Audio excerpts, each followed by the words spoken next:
Welcome, Liz, and welcome, Layla. Hi, Layla. Hope you're well.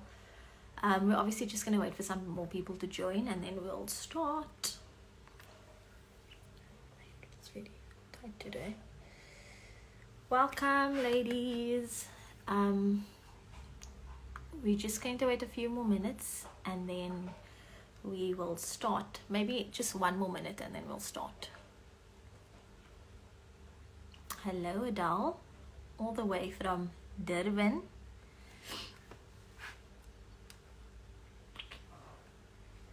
Hi, Lydia. Oh, I'm not sure if it's Eric, but hi, Eric. Oh, hi, Lydia.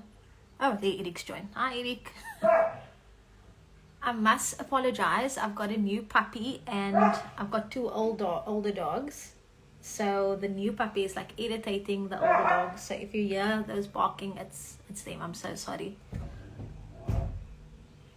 Oh, yeah. Hi, Liz. No, it is not open yet. The museum also is not open to the public yet. We're hoping to open up later on in the year.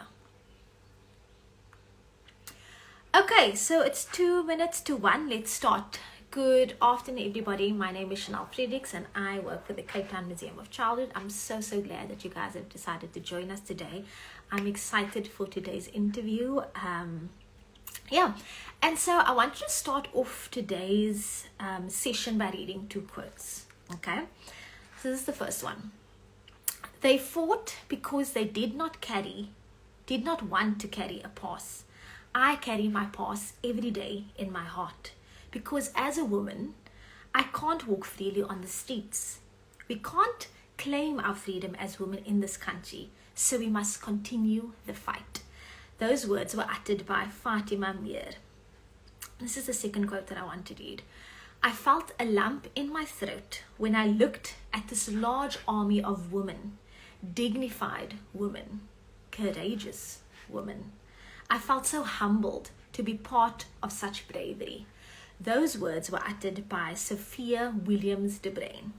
Both of these women, Fatima and Sophia, were instrumental and led the Women's March that took place on the 9th of August, 1956. So on Sunday, we in South Africa, we are going to celebrate Women's Day, and it's celebrated annually. And the day commemorates the march that took place in 1956. We approximately 20,000 women marched to the Union buildings in Pretoria to petition against the country's laws, the country's law around passes, and that black South Africans had to then carry passes with them, and this was to regulate population segregation, control urbanization, and manage migrant labor during the Apartheid era. Now, I often wonder to myself, and I'm sure you can do this reflection exercise yourself as well, and I wonder if I was a young woman who lived during the Apartheid era, I wonder if I would have been as brave and as courageous and as these women were. And so I want to bring our attention to the bravery, the strength, and the significant role that women played in fighting against the Apartheid era or regime. And so today we are going to speak to one of these brave women. Her name is Shahida Issel. So some people affectionately called her the UDF Queen, and she has endured during the apartheid struggle, she endured so many hardships and she sacrificed so much for us.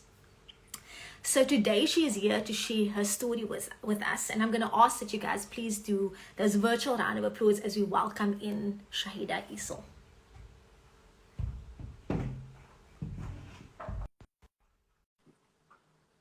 And welcome to everybody who has joined. Thank you so much. We appreciate the support. Okay.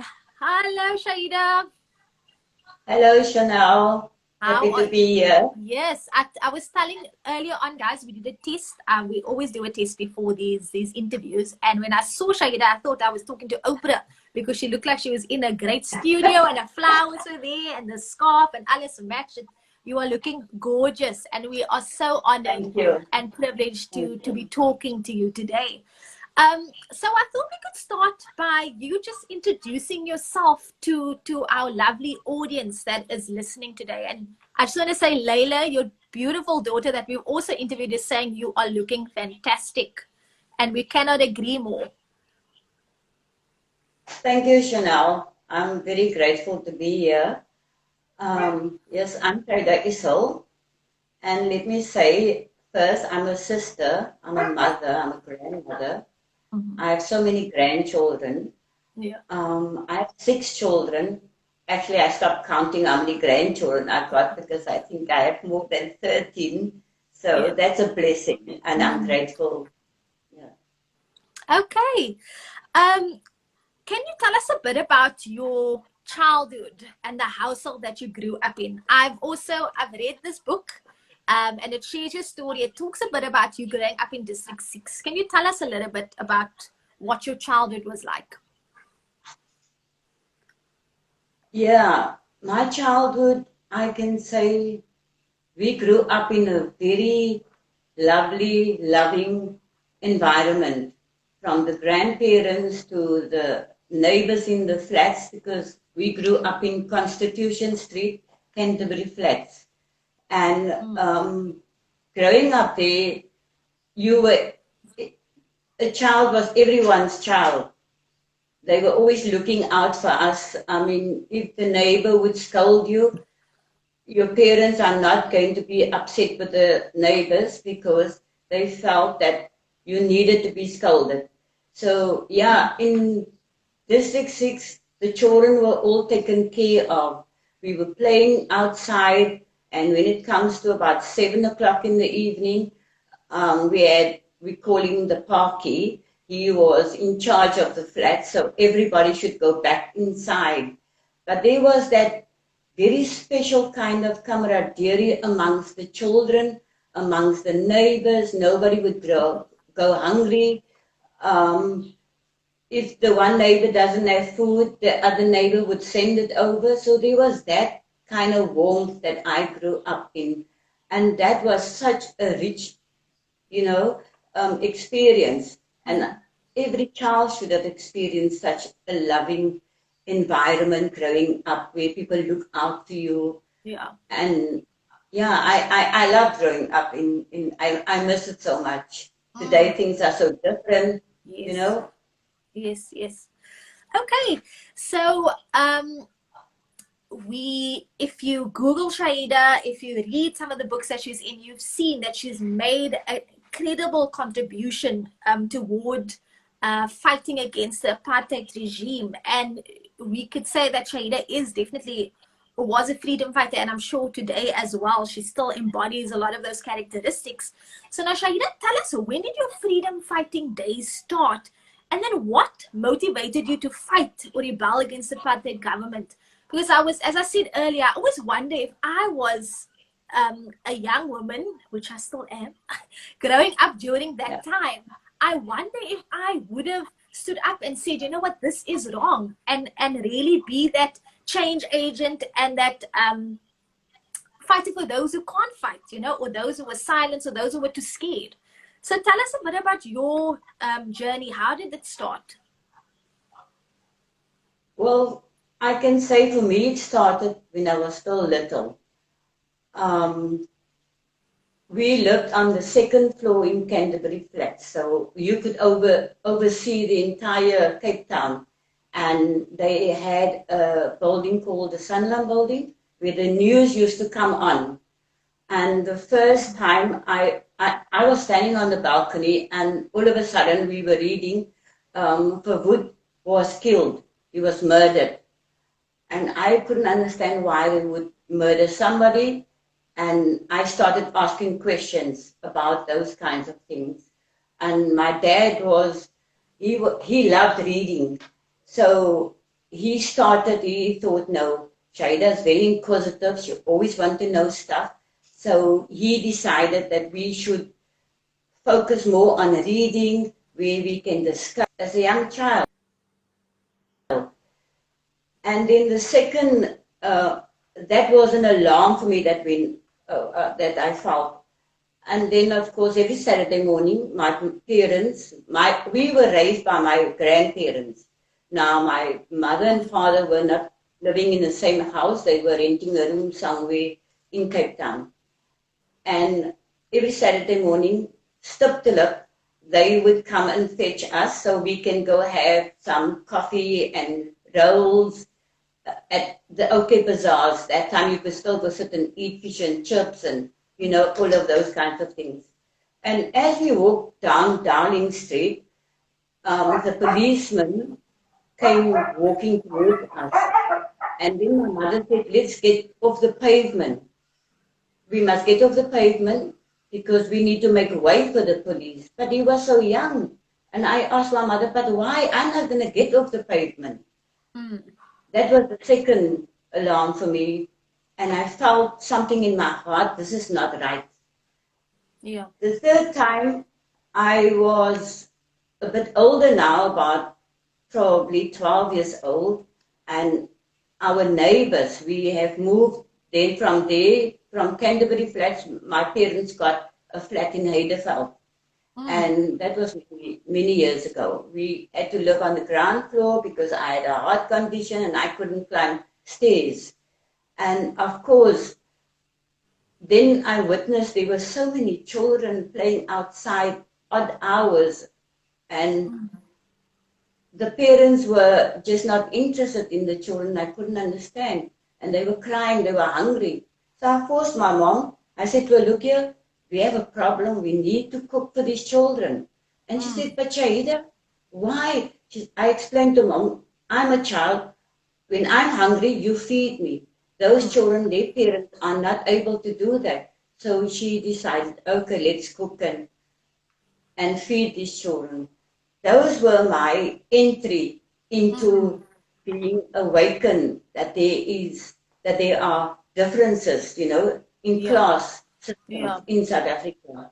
And that's where it all started for me, growing up as a child. And then I attended my first meeting. I was in high school. I attended the Arcadia High School in Bonteheuwel. And I was in grade 8. And I attended a political meeting. And of course, I wasn't going to inform my dad about that because he was not going to be very happy. But in no time, he couldn't stop me anymore because now I'm coming with questions and I'm asking him to answer all these difficult questions. And he decided, let's give these children a task. They must go to the library every day, read up on the history, read up on, just about anything. And then at the end of the week, he would discuss what we have read. So in my household, books was always a great factor. I mean, we needed to read different kinds of books. And then, of course, my father's sister, son, came to live with us, and Johnny. And at that time, I think I was about 14 years of age. And he came to live with us. He got enrolled at UWC. And we were so impressed with the way he could speak. Soos die mense sê in Afrikaans, hy praat met lof, jy weet, and you could not but listen to him for the way he would explain things. And I was so infatuated with this man, the way he could speak. And he would read to us about, out of the book Khalil Gibran. And he used to say, this is not a book that you read in one day. You read it over periods of time to understand what Khalil is saying in the book. So yes, that was my first book of entrance into, no, I need to stand up. I need to speak out about what's happening in South Africa. Okay. I wanted to just read an extract from the book before I go to my next question.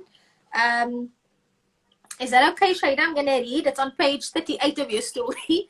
Um, okay. So, one night in 1985, during the state of emergency, when many women were in detention, June Esau and I were secretly taken to Paulsmoor prison to an interrogation room at Caledon Square in Cape Town.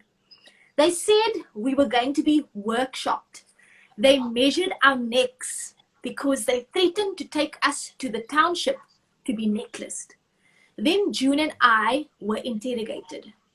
They made me hear June screaming. They were vile.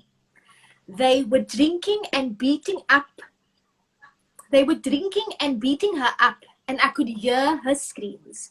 Then, when they were finished with her, they came to me, telling me that she could hear me. Steenkamp, the security police, with the skew feet, took a grenade and pulled the pin and slipped it down my dress. I think I probably just died right there because I just laid there. So that just gives us a little glimpse into the trauma and torment that Shahida endured. And so, Shahida, can you tell us a bit about some of the sacrifices and traumas or other traumas that you also endured during the struggle?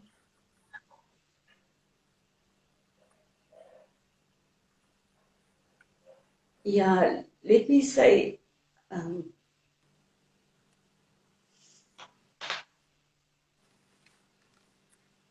just a moment. That's perfectly fine. I just want to say that Layla is saying that we are here with you, Mom. We know that this is very emotional. We thank you for taking this time to share your story, and you take as much time as you need. Yes. About 45 years ago, I think that's the age of Layla. I get, yeah, I gave birth to her at the Peninsula Hospital, and I was 18. And on that day, they gave Johnny a banning order, but now we were at the Christian Institute in Mowbray, and as we came out, going home, the entire police force were surrounding us. And of course, I'm very highly pregnant. I'm almost about to give birth. And the police start jumping out. The army, everybody is like we, some criminals, started to get hold of Johnny. And I was so upset that I actually decided that I'm going to fight off the one police, Speaker van Wyk. He tried to hold me down, and I, of course, smacked and kicked and all of that. Eventually, he was taken in the police van and driven off, and I'm standing there not knowing what to do. And that same night, I went into labor, and I had to be taken to Peninsula Hospital.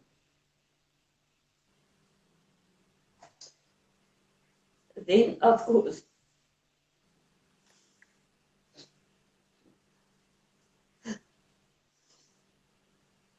I had about 20 people in the room, and some of them were police people who watched me giving birth. I had no idea what was going to happen. And the entire police force were inside Peninsula Hospital. And then two of the nurses, they became friends of ours, Lisa and Esther, and they came to whisper in my ear that I mustn't worry, Johnny is around, but they have disguised him. And if it's okay, if they can take the baby to show him.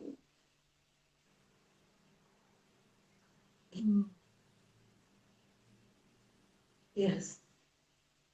That was one thing that I still dealing with.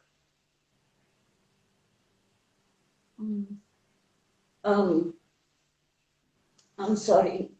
No, don't apologize, Shahida. Thank you. Take your time. Yeah, eventually Everyone I is sending gave you birth. lots. Yeah, and my detention, what you referred to earlier on. Now, Dalla Omar was our lawyer. He was the attorney when Johnny would be arrested and things like that.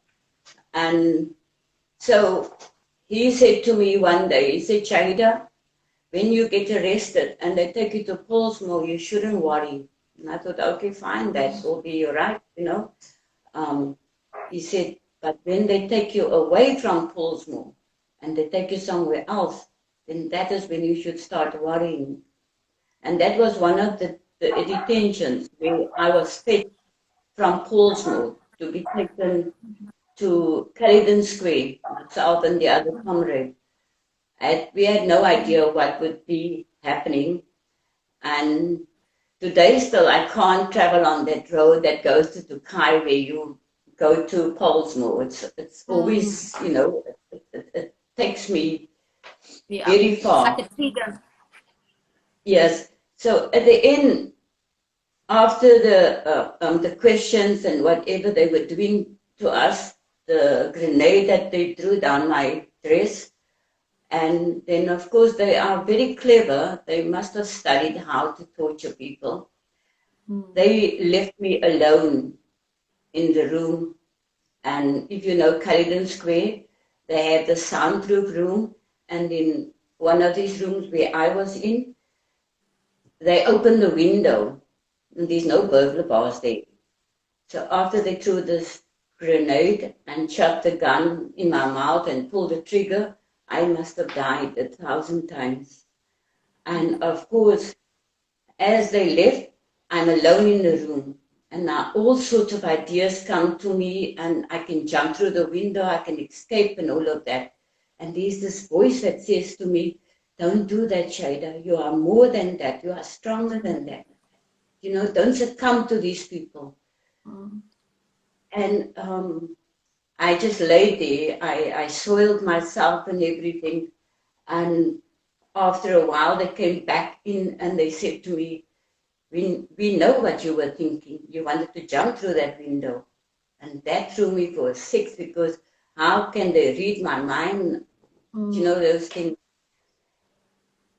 But the following day, a day or two after, we were taken back to Pollsmoor. And as the car drives out and it takes the right turn, going towards Ruland Street now, I looked towards the window where I was held, and I thought, when I saw if I had to jump through that window, I would have fell in the spikes.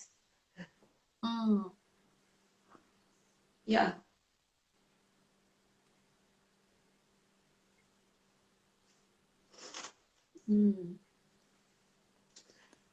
But I was lucky I didn't do that. The voice kept me safe. Yeah. Yeah.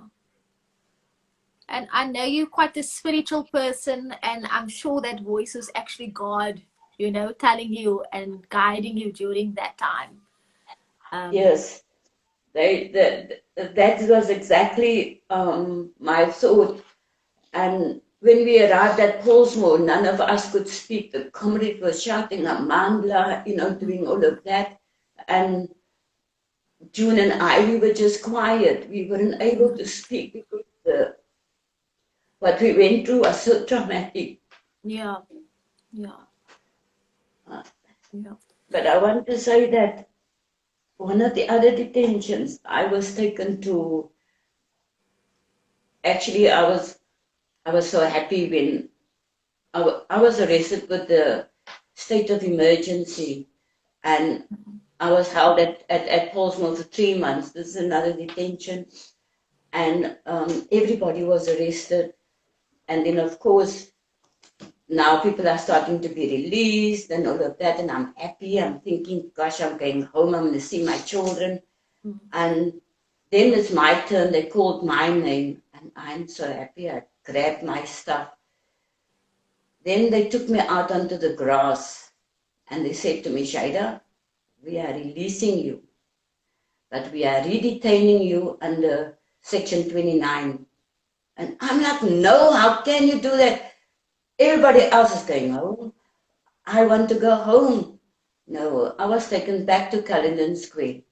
And then they walked me through the roads, handcuffed by the feet and the arms. And everybody's staring at me like I've done some hideous crime. And what they did then, very cleverly, they took me from one police station to another police station. There wasn't a police station in the Western Cape that I haven't been held in. And then that extended another 3 months. I finally landed up at Milnerton police station. And to think that I was born in Cape Town, but I didn't know. I could not imagine where Milnerton was, because from moving from one police station, they actually, you're off balance. You can't walk. You know, you are in a state of, you're just not even able to lift your arm. That's what it does. If they change your location every day I went to a different police station. So then finally, they couldn't get a breakthrough to me in terms of what they want me to say and what I have to admit to. They then took me to Falkenberg, and they got the doctor, the psychologist, Dr. Zebo, to declare me insane. And then I'm sitting there lifeless in his office, and he says, he closed the door, he pushed them out, he says to me, I'm going to teach you something, how to hold yourself, my girl. He said, do you smoke? I said, no, I don't smoke. I said, well, I'm going to teach you how to smoke, because that's going to keep you sane from these people. And the police now want him to sign the paper. And after a long time, he came back out. He says to them he's not signing the paper. And that was, for me, an angel. He is their psychologist. He's their person, but he stood with me. And eventually, I lit the first cigarette, and I'm coughing and coughing, and I said, I don't like the cigarette, you know. He says, no, just keep on, my girl. You'll find comfort in that. So I smoked the cigarette, yeah. And he gave me some to take with to Milnerton police station. And that was, for me, such a great, when I fell through the cracks, he was there to hold me. Yeah. I finally was released the day before Christmas. I couldn't remember my name.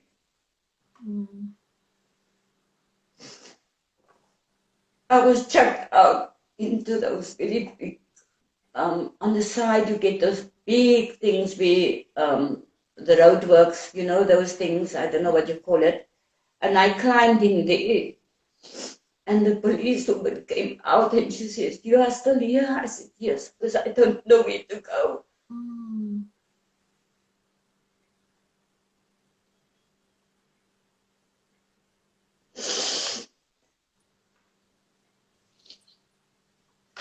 So she brought me back in and she asked, who can she call?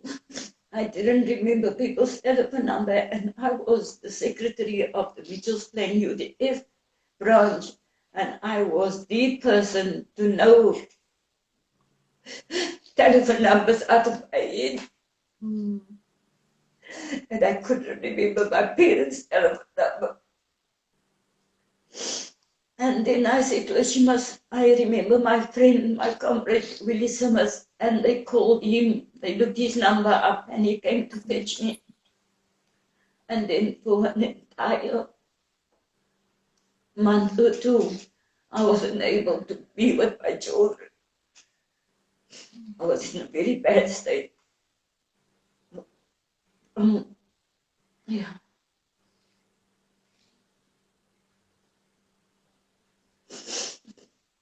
I'm so sorry. Don't apologize. Like your daughter said, I think it was like Issa, you don't have to apologize for your bravery.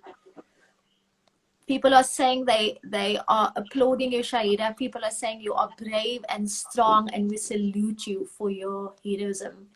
People are sending lots of love your way, so thank you. I know this is very hard, um, but we thank you for doing this. And Layla's saying, Mom, you're doing so well. They are my children, are my biggest fans. Mm. Yeah, there are quite a bit of trauma that my family and myself endured during this period. Yeah. When Layla was arrested at the age of, I think she was 8, she was protesting to have her dad released, and the police arrested her, threw her in the chicken van, the police vans that we used to call the chicken vans, and they took her to Caledon Square and they held her there. I was working at UWC. I got the call my daughter has been arrested, and I was beside myself. How do you arrest a child, you know? Mm. Even though she was arrested at the age of 3 months, um, they want to get a hold of Johnny, so they thought, why not take the baby? He will come forward. She did. But the kind of trauma the family has endured when Johnny's mother heard that Layla, her granddaughter, was arrested. She had a heart attack in the shop where she worked at Ackerman's, and she died. Johnny was in prison, of course, and he wasn't allowed to attend the funeral. Then there was all those emotions that the family had to deal with, besides just politics and all of that.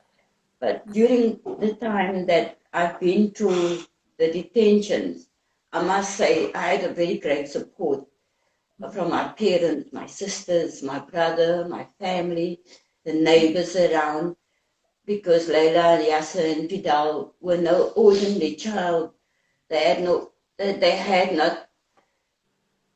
in fact, if they had to play outside, we needed to have somebody there to watch them all the time, because the police were looking for them. They were hunting for them, for the Issel children. And coming back to Layla's detention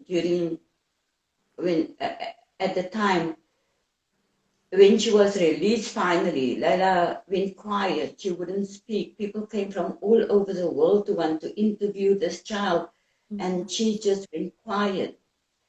And I couldn't understand what that quiet was. But in one of my detentions, they played me this tape. In order to crack me, they played the tape to say that I'm hearing the screams of a girl that's being sexually abused, and I recognize my daughter's voice.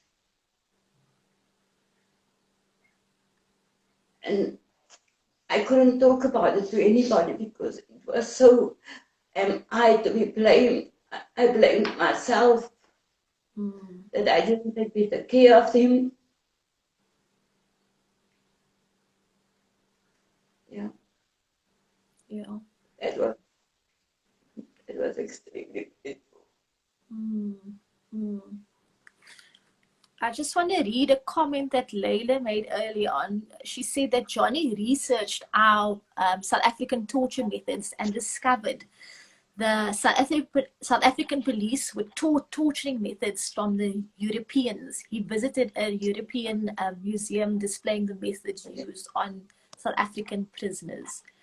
And I'm sure, as we have heard, that, I mean, I don't know if I would have survived that. I'm sure lots of people are listening and thinking they don't know how, but it can only be through God's grace, you know, Shahida, that you were spared, that you were given that strength, that you had a good support system, that your children were behind you, your parents were behind you, and you fought the good fight, and you were here to tell us your story, and we're so appreciative of you sharing. We know it's hard, but we appreciate your strength that you are showing us during this time in sharing your story. Shahida, I want to change the conversation a bit and talk a bit about some of the victories that you saw during this time. And I know that you said, when we spoke earlier, you said you want to talk about some of your personal victories. So please share that with us. Yeah, like people know me, I'm always putting, I always put myself last, you know. I haven't learned to say no.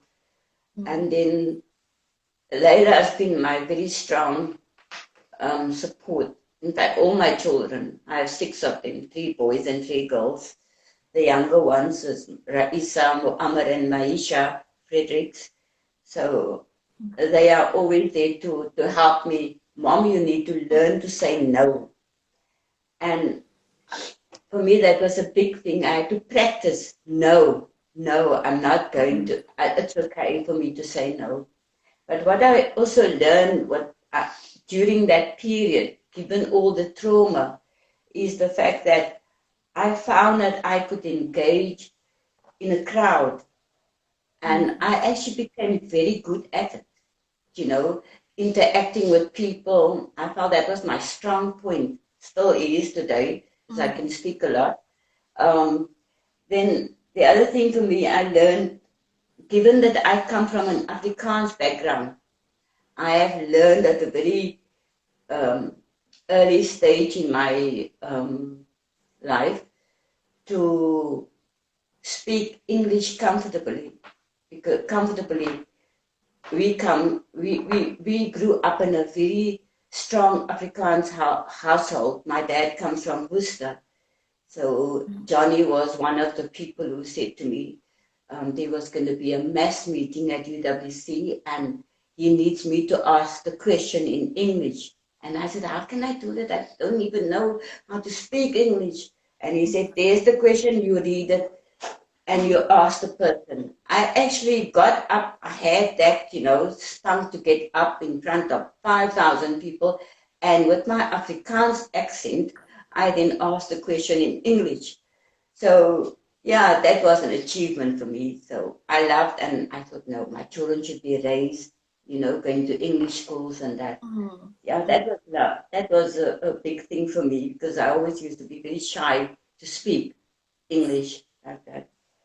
Um, then the other, yeah, today I find that after all that has been done to us or I allow to happen, I'm still here, I'm still standing, and I'm so grateful.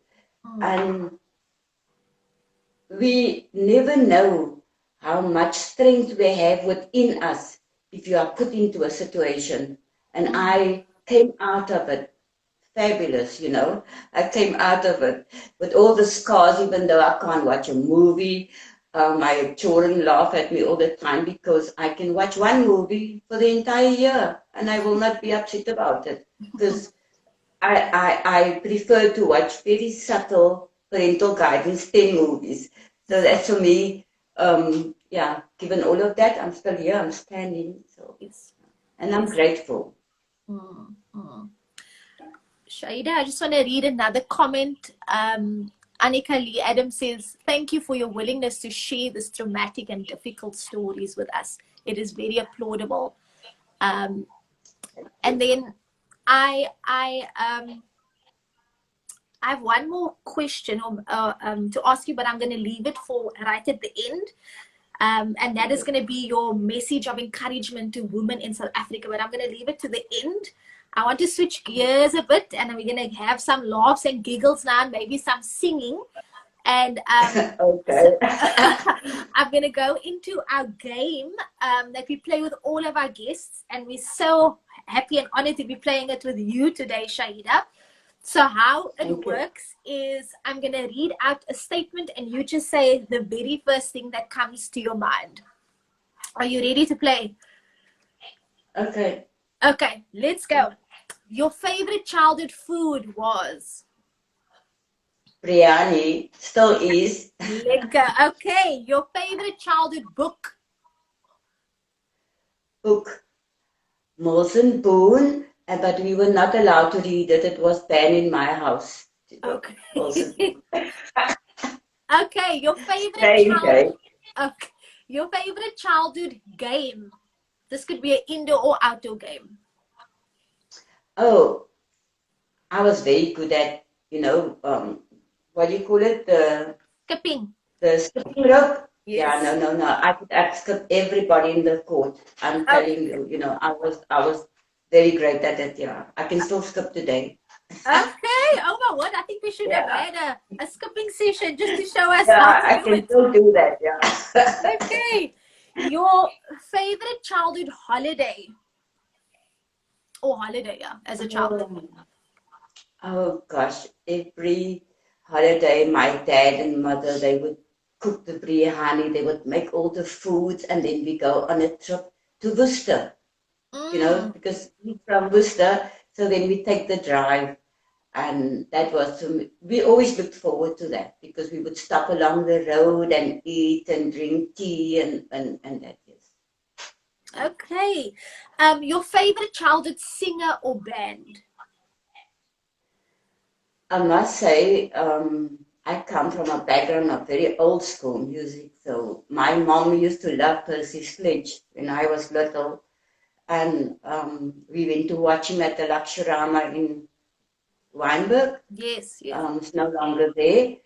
And Percy Sledge, When a Man Loves a Woman, Okay, yeah, Auntie Shahida, let's. just touches my soul, and but don't ask me to sing. That was going to be my next. So can you just give us a line? I mean, that's an easy line. It's straight. Just touch our Is soul it? with those lyrics. When a man loves a woman. When a man loves a woman, and I like the part where it says, I can do no harm.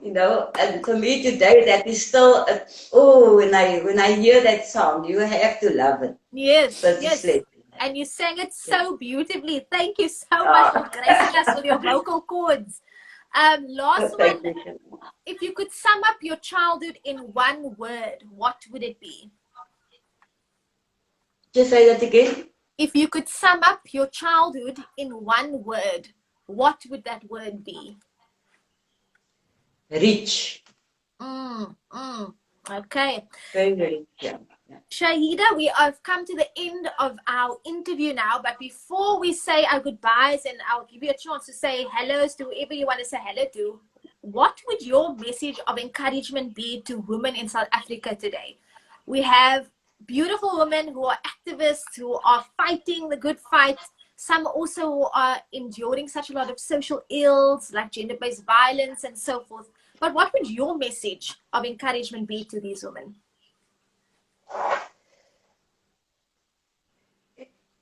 I would say that even though our country today is in a lot of pain with the pandemic, however, it doesn't stop us as mothers, as parents, to raise our children with kindness and be grateful. Because I come from such a background where with very little you can make a fabulous pot of food. So yeah, Mm. that's the one thing, is to teach our young children to speak up for themselves. They should be able Mm. to, you should teach them to raise the bar, because us women are so willing to lower the bar, and we should not do that. You know, Mm. I've learned that I need to stand tall. I need to allow myself to voice whatever I feel. So that comes with lots of, I won't say dedication, but it is something that must come naturally with women, to teach our children Mm. how to speak out, how to be outspoken, how to value themselves, because that's ultimately our value system is, so that we need to teach our children that, then we will have a better society. And then Yes. as women, we need to, yeah, build each other. We need to continue speak up for each other and support each other, the women of South Africa. Mm. And the one thing that my daughter said to me, it's very important, which is, of course, is that women, we seldom value ourselves. we put other people first. We need to put ourselves also first at some point, because we matter, and we need to say that we matter and that I'm important and I'm fabulous and I'm beautiful. We should, bring that more out. So then our children see that, then they will emulate that kind of behavior.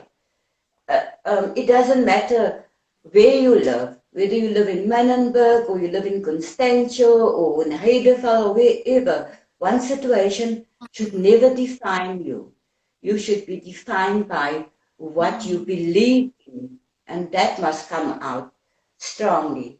So yes, women of South Africa, you should, I believe that in my household, that every morning when Maisha used to go to school, I would give her an affirmation that she should believe in herself and that she can become anything. That if she sets her mind to it, she can become anything. And the emphasis should be on I can, I am, do that. But let me leave you with these very wise words that I really love. Every person should go out and be the best version of their greatest vision, and they should be fabulous at it, because we can do that. Thank you. Yes. I want to just utter the words of Professor Eric Atmore. He says, Chanel Shahida is a South African icon. Viva Shahida, viva. And we can only echo Thank you. those Thank you. words of Eric's. Shahida, we have come to the end. Is there anybody that you would like to say hello to? Like, do a little shout out? I see lots of your children are watching. Is there anybody that you would like to just say hello to before we say goodbye? Oh, yeah.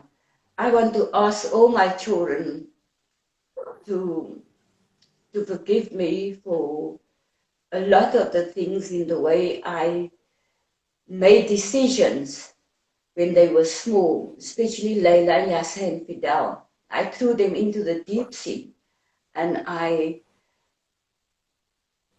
they had to swim out, because I also believe that children should be raised in a strong way. And yes, they are strong children today. All 6 of them, Layla, Yasser, Fidel, Raisa, Muammar, Maisha, I can leave them anywhere in the world and they can, come back home and be strong and that. So I want to say thank you. I want to say thank you to Shukran, to my sisters, Abida and Asha, and my brother, to my daughter-in-laws. I love them very much. They have always supported me, and I am very grateful. So I want to say thank you to all of them. Shukran. And to you, Chanel, for granting me this opportunity to cry and to just be myself. There's so much more I can speak about, but I thought I'm going to leave that because then I'm really going to cry, So it was lovely to be here. And women, don't forget to be yourself.